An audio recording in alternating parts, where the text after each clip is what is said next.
Hello hi good morning. ಎಲ್ಲರೂ ಹೇಗಿದ್ದೀರಾ? ನಾನು ತುಂಬ ಚೆನ್ನಾಗಿದ್ದೀನಿ, ನೀವು ತುಂಬ ಚೆನ್ನಾಗಿದ್ದೀರಾ ಅಂತ ಭಾವಿಸ್ತೀನಿ.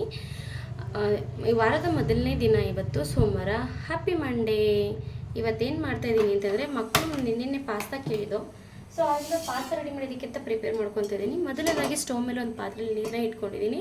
ನೀರು ಫಸ್ಟು ಬಿಸಿ ಆಗಬೇಕು. ನೀರು ಬಿಸಿ ಆದಮೇಲೆ ಅದಕ್ಕೆ ಪಾಸ್ತಾ ಇರುತ್ತಲ್ಲ, ಪಾಸ್ತಾನ ಹಾಕಿ ಅದನ್ನು ಕುದಿಸ್ಕೊಳ್ಳೋಣ. ಸೊ ಇದಕ್ಕೆ ಇವಾಗ ನಾವು 1 ಸ್ಪೂನು ಉಪ್ಪನ್ನ ಹಾಕಬೇಕಾಗುತ್ತೆ. ಉಪ್ಪು ಹಾಕ್ಕೊತಾ ಇದ್ದೀನಿ ಅದಕ್ಕೆ ನಾನು ನೀರಿಗೆ. ಚೆನ್ನಾಗಿ ನೀರು ಕುದಿಬೇಕು. ಸೊ 1 ಸ್ಪೂನ್ ಉಪ್ಪು ಹಾಕ್ಕೊತಾ ಇದ್ದೀನಿ. ಮತ್ತು ಈ ನೀರು ಚೆನ್ನಾಗಿ ಕಾದ್ಮೇಲೆ ಕುದ್ಮೇಲೆ ಇದಕ್ಕೇ ನಾವು ಪಾಸ್ತಾ ಹಾಕ್ಕೊಂಡು ಕುದಿಸ್ಕೋಬೇಕಾಗತ್ತೆ. ಮತ್ತು ಇದಕ್ಕೆ 1 ಸ್ಪೂನು ಎಣ್ಣೆ, ಯಾಕೆಂದರೆ ಉದ್ದುದ್ರಾಗಿ ಬರಬೇಕಲ್ಲ. ಸೊ ಅದರಿಂದ 1 ಸ್ಪೂನ್ ಎಣ್ಣೆ ಹಾಕ್ಕೊತಾ ಇದ್ದೀನಿ. ಅದು ಚೆನ್ನಾಗಿ ಕುದ್ಮೇಲೆ ನಾವು ಅದಕ್ಕೆ ಏನು ಪಾಸ್ತಾ ಇದೆಯೋ ಆ ಪಾಸ್ತಾನ ಹಾಕೊಳ್ಳೋಣ. ಓಕೆನಾ? ಯಾರೆಲ್ಲ ನನ್ನ ಚಾನಲ್ನ ಫಸ್ಟ್ ಟೈಮ್ ನೋಡ್ತಾ ಇದ್ದೀರಾ, ಪ್ಲೀಸ್ ಸಬ್ಸ್ಕ್ರೈಬ್ ಮಾಡ್ಕೊಳ್ಳಿ. ಹಂಗೆ ಪಕ್ಕದಲ್ಲಿರೋ ಬೆಲ್ನ ಕ್ಲಿಕ್ ಮಾಡ್ಕೊಳ್ಳಿ. ಇವತ್ತು ಮಂಡೇ ಆಗಿರೋದ್ರಿಂದ ಮಕ್ಕಳಿಗೆ ಎಕ್ಸಾಮ್ ಇರೋದ್ರಿಂದ ಲೈಟಾಗಿ ಏನಾರು ಮಾಡಿಕೊಡ್ಬೇಕು ಅಂತ ಹೇಳಿದರು ನನ್ನ ಮಕ್ಕಳು. ನಿನ್ನೆ ಕೇಳಿದರು, ಲೈಟಾಗಿ ಏನಾರು ಮಾಡಿಕೊಡಿ ಅಮ್ಮ ಅಂತ ಕೇಳಿದರು. ಸೊ ಆದ್ದರಿಂದ ಬೆಟರ್ ನಾನು ಕೇಳಿದ್ದಕ್ಕೆ ಏನು ಬೇಕಪ್ಪ ಅಂತ ಕೇಳಿದ್ದಕ್ಕೇ ಅವರಮ್ಮ ನನಗೆ ಪಾಸ್ತಾ ಏನಾದರೂ ಮಾಡಿಕೊಡು ಅಂತ ಹೇಳ್ತಾರಂಥದ್ದು. ಇದು ತುಂಬ ಚೆನ್ನಾಗಿರುತ್ತೆ, ತುಂಬ ಟೇಸ್ಟಿಯಾಗಿರುತ್ತೆ. ಅದಕ್ಕೆ ಮತ್ತು ನಾವು ಅದನ್ನೆಲ್ಲ ಇದು ಬಿಸಿನೀರು ಕಾಯೋದಕ್ಕೆ ಇಟ್ಕೊಂಡಿದ್ದೀವಲ್ಲ, ಸೊ ಬಿಸಿನೀರೆಲ್ಲ ಕಾಯೋಷ್ಟರಲ್ಲಿ ನಾವು ಮಿಕ್ಕಿ ತರಕಾರಿ ಇದೆಯಲ್ಲ, ಆ ತರಕಾರಿನೆಲ್ಲ ರೆಡಿ ಮಾಡ್ಕೊಬೇಡ ಬನ್ನಿ. ನೀರು ಇವಾಗ ಕುದೀತಾ ಇದೆ, ನೀರು ಚೆನ್ನಾಗಿ ಕುದೀತಾ ಇದೆ. ಸೊ ಇವಾಗ ನಾನು ಪಾಸ್ತಾನ ಒಂದು ಬೌಲ್ ಪಾಸ್ತಾ ತೊಗೊಂಡಿದ್ದೀನಿ. ಪಾಸ್ತಾನೇ ರೆಡಿಗೆ ಹಾಕ್ಕೊಳ್ತಾ ಇದ್ದೀನಿ. ಅದು ಕೆಳಗಡೆ ತಳ ಹಿಡಿದ್ಬಿಡುತ್ತೆ. ಸೊ ಆದ್ದರಿಂದ ಅದನ್ನು ನೀಟಾಗಿ ಅವಾಗವಾಗ ತಿರುಗಿಸ್ಕೊಂಡು ಮಿಕ್ಸ್ ಮಾಡ್ಕೊತಾನೆ ಇರಬೇಕು. ಸೊ ಇವಾಗ ಇದನ್ನು ಅವಾಗವಾಗ ಮಿಕ್ಸ್ ಮಾಡ್ಕೊತಾ ಇರಬೇಕು. ಯಾಕೆಂತಂದರೆ ಅದು ಏನಾಗುತ್ತಪ್ಪ ಅಂತಂದರೆ ಇದು ತಳ ಹಿಡ್ಕೊಂಬಿಡುತ್ತೆ, ಆಮೇಲೆ ಒಂದಕ್ಕೊಂದು ಅಂಡ್ಕೊಂಬಿಡುತ್ತೆ ಎಲ್ಲನೂ. ಸೊ ಆದ್ದರಿಂದ ಅದನ್ನೇನು ಮಾಡಬೇಕು, ನಾವು ಅವಾಗ ತಿರುಗಿಸ್ಕೊತಾನೆ ಇರಬೇಕು. ಇಲ್ಲಾಂದರೆ ಕೆಳಗಡೆ ಕುತ್ಕೊಂಡು ತಳ ಹಿಡ್ಕೊಂಬಿಡುತ್ತೆ, ಮತ್ತೆಲ್ಲ ಪಾಸ್ತಾ ಎಲ್ಲ ಹೊಡೆದೋದಂಗೆ ಆಗ್ಬಿಡುತ್ತೆ. ಸೊ ಆದ್ದರಿಂದ ಈ ಥರ ತಿರುಗಿಸ್ಕೊತಾನೆ ಇರಬೇಕು. ಯಾಕೆ ಅಂತಂದರೆ ಅದು ಅವಾಗವಾಗ ತಳ ಹಿಡಿದ್ಬಿಡುತ್ತಲ್ಲ. ಸೊ ತಳ ಹಿಡಿದಿರೋ ಥರ ಅವಾಗವಾಗ ಈ ಥರ ಹಿಂಗೆ ಮಿಕ್ಸ್ ಮಾಡ್ಕೊತಾ ಇರಬೇಕು. ಈ ಥರ ಬೆಂದಿದೆಯಾ ಅಂತ 1 ಸ್ಪೂನ್ ಸಹಾಯದಿಂದ ನೋಡ್ಕೊಬೋದು. ಸೊ ಅದು ಇನ್ನೂ ಬೆಂದಿಲ್ಲ. ಸೊ ನಾನು ಇನ್ನೂ ಸ್ವಲ್ಪ ಬೇಯೋದಕ್ಕೆ ಬಿಡ್ತೀನಿ ಅದನ್ನು.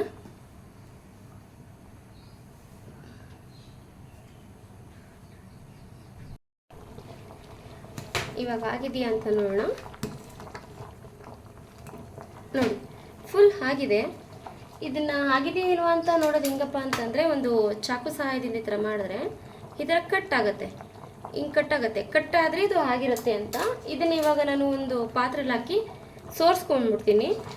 ಸ್ಟವ್ ಆಫ್ ಮಾಡಿಕೊಂಡು ಪಾತ್ರೆಯಲ್ಲಿ ಹಾಕಿ ಸೋರಿಸ್ಕೊತೀನಿ. ಯಾಕೆ ಅಂತಂದರೆ ಇದನ್ನು ಮತ್ತೆ ತಣ್ಣಗಾಗೋದಕ್ಕೆ ಬಿಡಬೇಕು. ಸೊ ಈ ಥರ ಎಲ್ಲ ಇರುತ್ತಲ್ಲ, ಸೊ ಅದರಿಂದ ಇದನ್ನು ಸೋಸಿ ತಣ್ಣಗಾಗೋದಕ್ಕೆ ಬಿಡಬೇಕು. ನಾನು ಇದನ್ನು ಸೋರಿಸಿ ತಣ್ಣಗಾಗೋದಕ್ಕೆ ಬಿಡ್ತೀನಿ. ಸೊ ಇವಾಗ ಒಂದು ಬಾಣಲಿನ ಕಾಯೋದಕ್ಕೆ ಇಟ್ಕೊಂಡಿದ್ದೀನಿ. ಆ ಬಾಣಲಿಗೆ 2 ರಿಂದ 3 ಟೇಬಲ್ ಸ್ಪೂನ್ ಎಣ್ಣೆನೇ ಹಾಕ್ಕೊತಾ ಇದ್ದೀನಿ.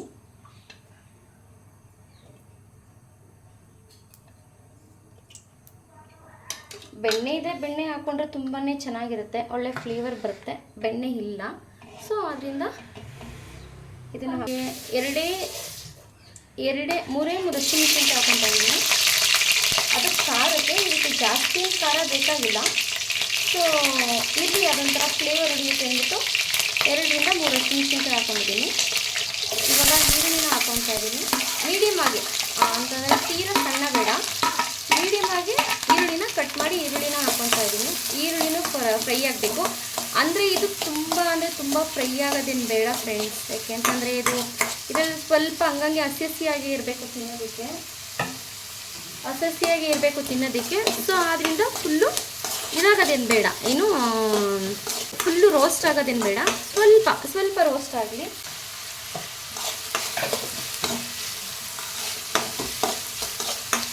ನೋಡಿ ಹಿಂಗಿದೆಯಲ್ಲ. ಸೊ ಇಷ್ಟು ಈ ಥರ ಹಾಕಬೇಕಾಗತ್ತೆ. ನಾನು ನಿಮಗೆ ಬಟಾಣಿನ ಹಸಿ ಬಟಾಣಿನ ತಂದು ಒಣಗಿಸಿ ಅಂತೀನಿ, ಫ್ರೀಜರಲ್ಲಿ ಇಟ್ಕೊಂಡಿರ್ತೀನಿ ಅಂತ ಹೇಳಿದ್ದಲ್ಲ, ಆ ಬಟಾಣಿ ಇದು. ಸೊ ಬಟಾಣಿನ ಹಾಕ್ಕೊತಾ ಇದ್ದೀನಿ ಸ್ವಲ್ಪ. ಈಗ ಮಕ್ಕಳುಗಳು ತರಕಾರಿ ತಿನ್ನಲ್ವಲ್ಲ ಫ್ರೆಂಡ್ಸ್, ತರಕಾರಿ ತಿನ್ನಲ್ಲ ಅಂತ ಅಂದಾಗ ಈ ಥರ ಮಾಡಿ ಕೊಟ್ಟರೆ ಹಸಿಯಾಗೂ ಇರುತ್ತೆ, ಆ್ಯಂಡ್ ಮತ್ತು ತಿಂತಾರೂ ಕೂಡ ಅದನ್ನು ಅಂದರೆ ಈ ಥರ ಹಾಕ್ತಾಯಿದ್ದೆ. ಸೊ ಇದಕ್ಕೇನೆ ನಾನು ಹಚ್ಚಿಟ್ಕೊಂಡಿದ್ದಲ್ಲ, ನಾನು ಹಚ್ಚಿ ಮತ್ತು ಬಿಸಿನೀರಲ್ಲಿ ತೊಳೆದು ಬಿಸಿನೀರಲ್ಲಿ ನೆನೆಸಿಟ್ಕೊಂಡಿದ್ದೀನಿ ಬ್ರೋಕೊಲಿನ. ಸೊ ಅದನ್ನು ಇವಾಗ ಅದಕ್ಕೆ ಆ್ಯಡ್ ಮಾಡ್ಕೊಳ್ತೀನಿ. ಅಂದರೆ ಇದರಲ್ಲಿ ಏನಾದ್ರು ಹುಳ ಇತ್ತು ಅಂತಂದರೆ ಇದನ್ನು ಸಣ್ಣದಾಗಿ ಕಟ್ ಮಾಡಿ ಬಿಸಿನೀರಲ್ಲಿ ಹಾಕಿ ಸ್ವಲ್ಪ ವಿನಾಗರ್ನು ಉಪ್ಪನ್ನು ಹಾಕಿದ್ರೆ ತುಂಬ ನೀಟಾಗಿ ಕ್ಲೀನ್ ಆಗುತ್ತೆ ಅದು. ಸೊ ಅದರಿಂದ ನಾನು ಅದನ್ನು ಕ್ಲೀನಾಗಿ ಇಟ್ಕೊಂಡು ಆ ಥರ ನಾನು ಕ್ಲೀನ್ ಮಾಡ್ಕೊಳ್ಳೋದು.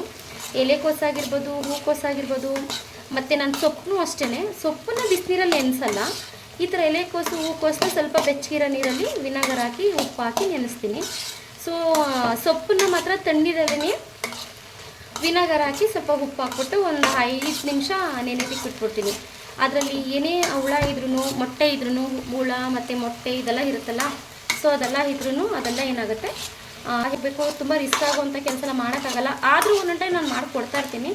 ಸೊ ಇದು ರಿಸ್ಕ್ ಆದ್ರೂ ನಾನು ಮಾಡಲೇಬೇಕು ಇದನ್ನು. ಯಾಕೆಂದರೆ ಅವನಿಗೆ ನೋವಿದೆಯಲ್ಲ, ಉಗುರು ಕಣ್ಣು ಹೇಟಾಗಿರೋದು, ಸೊ ಗ್ಲಾಸ್ ಪೀಸ್ ಚುಚ್ಕೊಂಡಿತ್ತು ಅವನಿಗೆ. ಸೊ ಆದ್ದರಿಂದ ಅವನಿಗೆ ಮರ್ಸೋಕ್ಕೋಸ್ಕರ ಈ ಥರ ಏನಾದರೂ ಒಂದೊಂದು ಮೆಥಡ್ನ ನಾನು ಯೂಸ್ ಮಾಡ್ತಾ ಇರ್ತೀನಿ.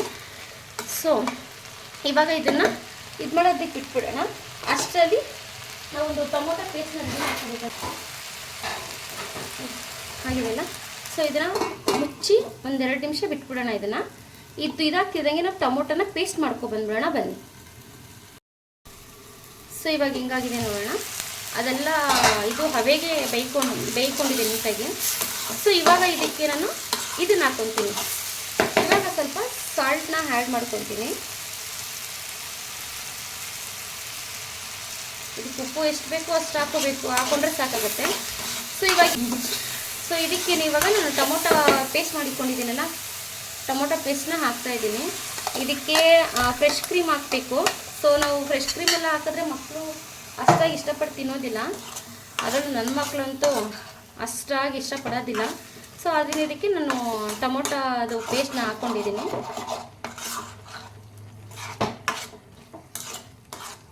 ನೋಡಿ ಈ ಥರ ಟೊಮೊಟೊ ಪೇಸ್ಟ್ನ ಹಾಕ್ಕೊಂಡಿದ್ದೀನಿ. ಇದೆಲ್ಲ ಸ್ವಲ್ಪ ಟೊಮೊಟೊ ಪೇಸ್ಟಲ್ಲಿ ಹಸಿ ವಾಸನೆ ಇದೆಯಲ್ಲ, ಅದು ಹಸಿ ವಾಸನೆ ಹೋಗಬೇಕು.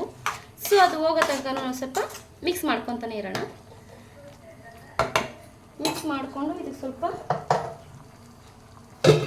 ನೀರನ್ನ ಆ್ಯಡ್ ಮಾಡ್ಕೋಬೇಕಾಗತ್ತೆ.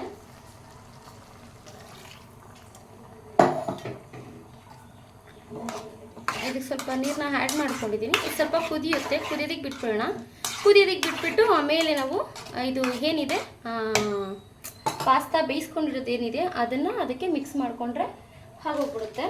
ಸೊ ಇದಕ್ಕೆ ಅದು ಹಾಕ್ತಾ ಇದ್ದಂಗೆ ಅದಕ್ಕೆ ಸ್ವಲ್ಪ ನಾವು ಕಾಳು ಮೆಣಸಿನ ಪುಡಿ ನಾವು ಪೌಡ್ರ್ ಮಾಡ್ಕೊಂಡಿದ್ದೀನಿ ಅಂತ ಅಂದಲ್ಲ, ಸೊ ಅದನ್ನು ಸ್ವಲ್ಪ ಆ್ಯಡ್ ಮಾಡ್ಕೊಳ್ಳೋಣ. ಈಗ ಸದ್ಯಕ್ಕೆ ಸ್ವಲ್ಪ ಹಾಕೊಳ್ಳೋಣ. ಸೊ ನಾನು ಆವಾಗಲೇ ಫ್ರೆಂಡ್ಸ್ ನಾನು ಹಸಿಮೆಣ್ಸಿನ್ಕಾಯಿ ಹಾಕಿರೋದೇ 2-3 ಹಸಿಮೆಣ್ಸಿನ್ಕಾಯಿ ಹಾಕಿದ್ದೀನಿ. ಯಾಕೆಂದರೆ ಇದಕ್ಕೆ ನಾನು ಇವಾಗ ಕಾಳು ಮೆಣಸಿನ ಪೌಡ್ರೆಲ್ಲನೂ ಆ್ಯಡ್ ಮಾಡ್ತಾ ಹೋಗ್ತಾ ಇರ್ತೀನಿ. ಸೊ ಖಾರ ಆಗಿಬಿಡುತ್ತೆ, ಆದ್ದರಿಂದ ನೋಡಿಕೊಂಡು ಹಾಕಬೇಕಾಗತ್ತೆ. ಫೈನಲ್ ಈ ಥರ ಆಗಿದೆ. ಇದು ಒಂದು ಸ್ವಲ್ಪ ಕುದ್ದು ಸ್ವಲ್ಪ ನೀರು ಕಡಿಮೆ ಹಾಕಬೇಕು. ಆಮೇಲೆ ಪಾಸ್ತಾ ಮಿಕ್ಸ್ ಮಾಡೋದಕ್ಕೆ ಸರಿ ಹೋಗುತ್ತೆ. ಸೊ ಮುಚ್ಚಿಬಿಟ್ಟು ಮತ್ತೆ 5 ನಿಮಿಷ ಕುದಿಸ್ಕೊಳ್ಳೋಣ ಇದನ್ನು. ಓಕೆನಾ? ಸರಿ ಬನ್ನಿ ಇವಾಗ ನೋಡೋಣ ಹಿಂಗಾಗಿದೆ ಅಂತ.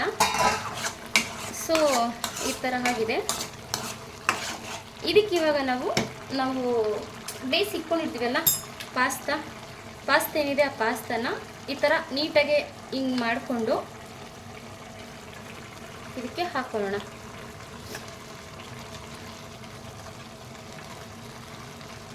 ನೋಡಿದ್ರ? ಯಾಕೆಂದರೆ ಅದು ಸ್ವಲ್ಪ ನೀರು ಇದ್ದಂಗೆ ನಾವು ಇದನ್ನು ಹಾಕೋಬೇಕಾಗತ್ತೆ. ಯಾಕೆಂದರೆ ಅದು ಇದಕ್ಕೆ ಹಿಡಿಬೇಕು, ಏನೋ ಅದ್ರದ್ದು ಫ್ಲೇವರು ಮತ್ತು ಅದ್ರದ್ದು ಟೇಸ್ಟ್ ಏನಿರುತ್ತೆ ಅದು ಹಿಡಿಬೇಕು. ಮತ್ತು ಇದಕ್ಕೇನೆ ಮತ್ತೆ ನಾನು ಆವಾಗಲೇ ಒಂದು ಅರ್ಧ ಸ್ಪೂನಷ್ಟು ಪೆಪ್ಪರ್ ಪೌಡ್ರ್ ಹಾಕಿದೆ. ಮತ್ತೆ ಸ್ವಲ್ಪ ಪೆಪ್ಪರ್ ಪೌಡ್ರ್ ಹಾಕೋತಾ ಇದ್ದೀನಿ. ಇದಕ್ಕೆ ಚಿಲ್ಲಿ ಫ್ಲೇಕ್ಸ್ ಹಾಕಬೇಕು. ಸೊ ಚಿಲ್ಲಿ ಫ್ಲೇಕ್ಸ್ ಇಲ್ಲದಿರೋದ್ರಿಂದ ಸೊ ನಾನು ಇದನ್ನು ಹಾಕೊತಾ ಇದ್ದೀನಿ. ಮತ್ತು ಅದಕ್ಕೇನೆ ಇದು ಮ್ಯಾಗಿ ಮಸಾಲ ತುಂಬ ಇಂಪಾರ್ಟೆಂಟು, ತುಂಬ ಫ್ಲೇವರು, ತುಂಬ ಟೇಸ್ಟಿ ಕೊಡುತ್ತೆ. ಇದಕ್ಕೆ ಇದೇ ಸಿಗುತ್ತೆ, ಪಾಸ್ತಾದೇ ಮಸಾಲ ಸಿಗುತ್ತೆ. ಸೊ ನನಗೆ ಸ್ಟಾರ್ಟಿಂಗ್ ತಂದದ್ದು ಮಾಡಿದಾಗ ನಂಗೆ ಅಷ್ಟು ಇಷ್ಟ ಆಗಲಿಲ್ಲ. ಬಟ್ ನನಗಿದು ಮ್ಯಾಗಿ ಮಸಾಲ ಹಾಕಿದಾಗ ತುಂಬ ಚೆನ್ನಾಗಿ ಬಂತು. ಸೊ ಅದರಿಂದ ನಾನು ಮ್ಯಾಗಿ ಮಸಾಲ ಹಾಕ್ತಾಯಿದ್ದೀನಿ. ನೋಡಿ, ಇವತ್ತು ಈ ಥರ ಒಂದು ಒಳ್ಳೆ ಮಿಕ್ಸ್ ಕೊಟ್ಕೊಬೇಕು. ಪಾಸ್ತಾ ಒಡೆದೋಗೋ ಚಾನ್ಸಸ್ ಇರುತ್ತೆ. ಸೊ ಆದ್ದರಿಂದ ನಾನು ಸ್ಪೂನ್ ಸಹಾಯದಿಂದನೇ ನಾನು ಇದನ್ನು ಫುಲ್ಲು ಸ್ಪೂನ್ ಸಹಾಯದಿಂದನೇ ಮಾಡ್ತಾಯಿದ್ದೀನಿ ಪಾಸ್ತಾನ. ಘಮ ಘಮ ಅಂತ ಇದೆ. ಇದಕ್ಕೆ ಮತ್ತೆ ಇದನ್ನು ಬೆಳ್ಳುಳ್ಳಿನ ಚಾಪ್ ಮಾಡಿ ಹಾಕ್ಕೊಬೇಕು. ಹಾಕ್ಕೊಂಡ್ರೆ ಚೆನ್ನಾಗಿರುತ್ತೆ. ನಮ್ಮ ಮನೇಲಿ ಬಾಯಿಗಾಗಿ ಬೆಳ್ಳುಳ್ಳಿ ಸಿಗುತ್ತೆ ಅಂತ ಹೇಳಿ ನನ್ನ ಚಿಕ್ಕ ಮಗ ತಿನ್ನಲ್ಲ. ಸೊ ಅದರಿಂದ ನಾನು ಬೆಳ್ಳುಳ್ಳಿನ ಸ್ಕಿಪ್ ಮಾಡಿದ್ದೀನಿ. ಇದಕ್ಕೆ ಬೆಳ್ಳುಳ್ಳಿ ಹಾಕಿದ್ರೆ ತುಂಬ ಅಂದರೆ ತುಂಬ ಚೆನ್ನಾಗಿರುತ್ತೆ. ಅದು ಬಾಯಿಗೆ ಸಿಕ್ಕಿದ್ರೆ ತಿನ್ನಲ್ಲ. ಸಾಂಬಾರಲ್ಲಿ ಒಗ್ಗರಣೆಗೆ ಹಾಕೋದ್ರೂ ಕೂಡ ನನ್ನ ಮಗ ತಿನ್ನಲ್ಲ. ಅದನ್ನು ಹಾಯ್ದು ತಿನ್ನಿಸ್ಬೇಕು. ಆ ಥರ ಮನುಷ್ಯ ನಮ್ಮ ಚಿಕ್ಕ ಮಗು. ಸೊ ಆದ್ದರಿಂದ ಅದನ್ನು ನಾನು ಇದರಲ್ಲಿ ಆ್ಯಡ್ ಮಾಡಿಲ್ಲ. ಅದನ್ನು ನೀವು ಹಾಕೋಬೇಕು. ಮನೆಯಲ್ಲಿ ಯಾರು ತಿಂತಾರೆ ಹೌದು ಅಂತ ಅಂದರೆ ಅದನ್ನು ನೀವು ಆ್ಯಡ್ ಮಾಡ್ಕೊಳ್ಳಿ. ನೋಡಿದ್ರೆ ಎಷ್ಟು ಚೆನ್ನಾಗಿದೆ, ನೋಡಿದ್ದಕ್ಕೂ ಅಷ್ಟು ಚೆನ್ನಾಗಿ ಕಾಣಿಸ್ತಾ ಇದೆ. ಆ್ಯಂಡ್ ಹೆಮ್ಮೆಯಾಗಿದೆ, ಸಕ್ಕತ್ತಾಗಿದೆ. ನೀವು ಒಂದ್ಸಲ ಮನೆಯಲ್ಲಿ ಟ್ರೈ ಮಾಡಿ ಫ್ರೆಂಡ್ಸ್. ಟ್ರೈ ಮಾಡಿ ಹೇಗಿತ್ತು ಅಂತ ನನಗೆ ಕಮೆಂಟ್ ಬಾಕ್ಸಲ್ಲಿ ಬಂದು ಕಮೆಂಟಲ್ಲಿ ತಿಳಿಸಿ. ಇದೇ ಥರ ವೀಡಿಯೋಸ್ಗೆ ಫಾಲೋ ಮಾಡಿ, ಲೈಕ್ ಮಾಡಿ, ಶೇರ್ ಮಾಡಿ, ಸಬ್ಸ್ಕ್ರೈಬ್ ಮಾಡ್ಕೊಳ್ಳಿ. Thank you so much. Bye bye.